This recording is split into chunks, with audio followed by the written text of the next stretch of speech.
Pour terminer un projet, il faut savoir rabattre ses mailles. Je te montre ici comment le faire à l'endroit. Munis-toi de ton échantillon ou projet pour le faire avec moi.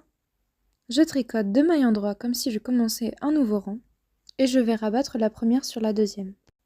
Pour ce faire, j'utilise mon aiguille gauche que j'insère dans le brin avant de ma première maille et je l'étire un peu pour la faire passer par-dessus la deuxième maille sans faire tomber cette dernière. Voici les étapes à répéter jusqu'à la dernière maille à gauche. Je tricote une nouvelle maille endroit et avec mon aiguille gauche, je rabats la précédente maille sur cette nouvelle.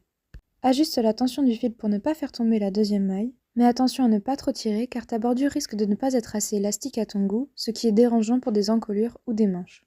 Les étapes sont assez simples, mais elles demandent un petit peu de patience au début. Tu vas certainement rencontrer plusieurs problèmes, mais ne panique pas, il y a une solution à tout.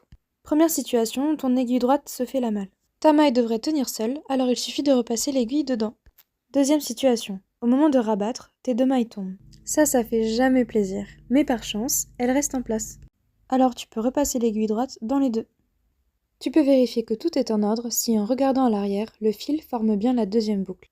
Tu peux reprendre où tu en étais et rabattre la première maille.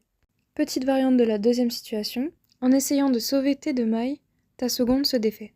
Trouve la maille du rang précédent, c'est celle d'où vient de sortir le fil, et enfile-la sur l'aiguille gauche. Vérifie que le fil est bien relié à la maille qui est sur ton aiguille droite, et tu peux maintenant reprendre la première étape. Troisième situation, tu oublies de rabattre et continues à tricoter.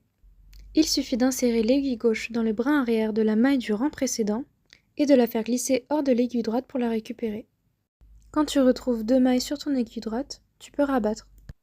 Continue les étapes de rabattage jusqu'à la dernière maille. Il est maintenant temps de couper ton fil. Surtout ne le coupe pas trop court pour pouvoir le faire disparaître. Et tire avec ton aiguille pour le faire ressortir complètement. Voilà comment on obtient une bordure. Malheureusement, j'ai un peu trop serré et la différence d'élasticité entre le montage et le rabat est flagrante. L'aspect reste bien le même. Le rabat forme une ligne de maille sur le dessus, un rang droit juste en dessous à l'avant et un rang vert à l'arrière. À ton tour maintenant.